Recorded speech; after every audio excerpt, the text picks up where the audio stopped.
I live in the DC area, but I'm originally from St. Paul, Minnesota. No offense to Boston, but it is the most livable city in America. Chris Rock once said about Minnesota that there are only two black people in Minnesota, Prince and Kirby Puckett. But he'd never been to my neighborhood. Because St. Paul, Minnesota is also a place of incredible racial and economic inequality. Here's a few stats about how black folks are doing in my home city of St. Paul. 34% are in poverty. The unemployment rate is double that of whites. Only 17% of black people in St. Paul own their home, and 40% have zero wealth. When I grew up there, it was not a great place to live.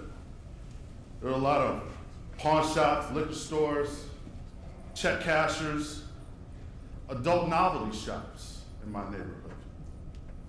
But the old heads we talked about a different place. In the neighborhood I'm from, it's called Rondo. They talked about a place that had vibrant black businesses, grocery stores, barbershops, beauty salons. They had civic societies and churches that took care of the community. And there were quality schools and places for kids to play. And all of that was down the heart of the community. It's called Rondo Avenue. But see, Rondo Avenue was folklore to my friends and I, because Rondo Avenue doesn't exist. This is Rondo Avenue today. This is I-94. It's part of Dwight Eisenhower's interstate highway system. This stretch of 94 was built in 1966, 10 years before I was born. When I talk to those old heads, they talk about this interstate when they drive down, and they think about it ripped the heart out of Rondo, ripped the heart out of that community. So why was that? Why would the federal government do that? Why would they put a highway straight down the middle of a black community? And the answer, though uncomfortable, is actually very obvious. It's racism. Racism perpetuated by the federal government against its own citizens. This is a redlining map of St. Paul. Many of you know these maps are distributed across the country, given to banks, which told banks where they could and could not make investments. Mortgages, small business loans, and other types of investments. These maps are very easy to read because they can basically lend anywhere that's not colored in red. Rondo is D4 on this map. The guidance that came with this map talked about Rondo as a place that has a large percentage of Negroes. Now, sometimes I like to think maybe they meant there's a large percentage of Negroes. They must have really good soul food restaurants. But what I actually know is they meant there's a large percentage of Negroes. That'd be a great place to put a highway. From chattel slavery to redlining, from the Bracero program that exploited Mexican farm workers to our current family separation policy, from Chinese Exclusion Act to our current Muslim ban, our federal government has been complicit in using racism to create what I call an oppression economy. An economy in which people of color cannot thrive because elite institutions are fixing the rules to drive the wealth in their direction and away from people of color. I'm gonna take a moment to define what I mean by elite institution. Elite institutions are throughout our economy. They're corporations, banks, retailers, fast food restaurants, big media conglomerates. They're institutions of higher education, colleges and universities, both for-profit and nonprofit. They're nonprofit institutions, social service agencies, big healthcare systems, and public policy organizations. And they're also the government. But what if the government was different? What if the government, instead of colluding with elite institutions, colluded with us? What if they colluded with us to create a liberation economy instead of an oppression economy? What would that liberation economy look like? So I want to take a moment. I want you to do a thought exercise with me. I'm assuming this is a room that likes conferences and data, or else there's a lot of better things you could be doing on a Monday morning. But I want you to close your eyes. And I want you to imagine you're at this conference in 2045. And the first black woman to be Treasury Secretary is standing on this stage. And her job is to talk about the state of the economy for people of color.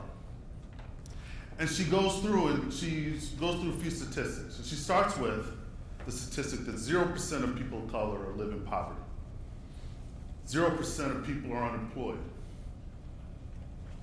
0% of people are in prison. But then she goes on and she says, well, 100% of people have affordable health insurance.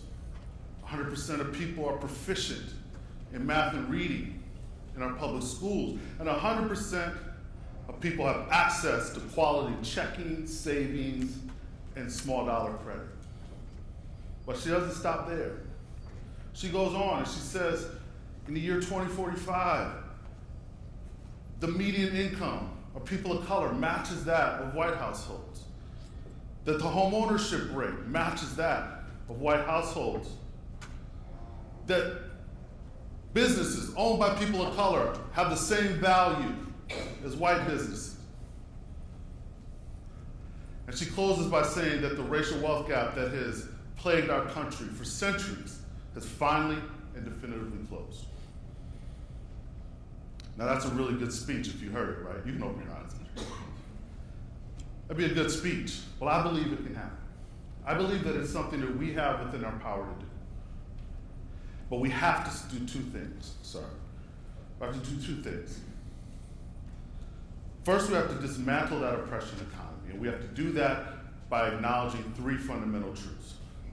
That in this oppression economy, racism is profitable, it creates wealth for the elite,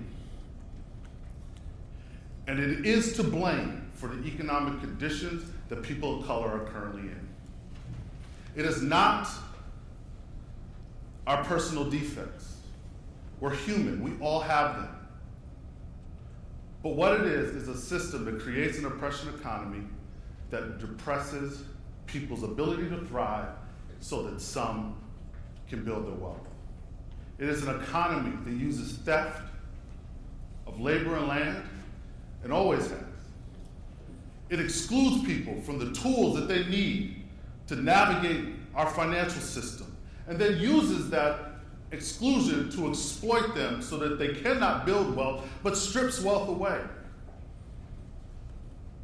It is a cyclical process that continues over and over again, and we must intervene. And the way in which we intervene is by building the political power to take back the government so that it works on behalf of the people and not on behalf of elite institutions. And what we should demand from that government is, number two, that it build a liberation economy.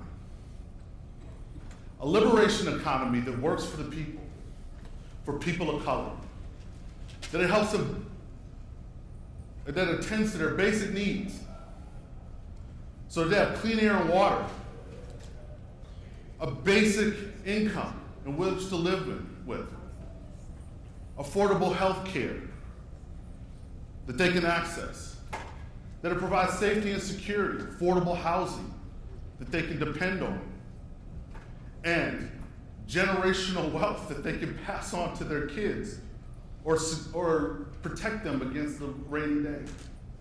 That they're valued and that value is compensated. That anyone that wants a job can have one, and that job has a livable wage with benefits. And that work that we currently do not value, like the care of our children and our elderly, is compensated. And that it's an economy in which we all belong. No one can be thrown away. No one can be cast aside. especially those who are formerly and currently incarcerated. If you're an immigrant, whether you're documented or not, if you're an LGBTQ person of color, or if you're a person of color with disabilities, you belong in this economy, and there is a place for you, and there is a place for you to thrive. And I believe this is possible because I believe what Teddy Roosevelt said, that we are the government. The government belongs to us. We can influence it. It should act on our behalf. Abolitionists remembered this when they imagined a world without slavery.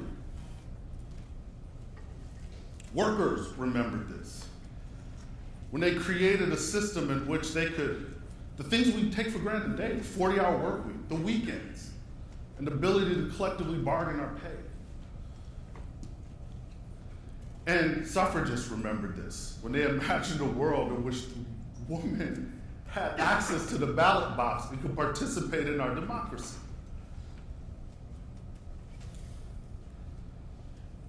How many remember this day? It was the culmination of so many hopes and dreams. First Black president of the United States. My dad told me when I was a young boy it was never going to happen. And all the energy and organizing that it took propelled that moment into being. But today, it feels very elusive, doesn't it? It feels very distant, very far away. So, my call to action for you is that you organize your networks, your partners, your business owners, your customers, to imagine a world and fight to force a world into being where no child will ever confront the indignity of economic oppression. And that we work together to create liberation in a generation. Thank you all. Enjoy your conference.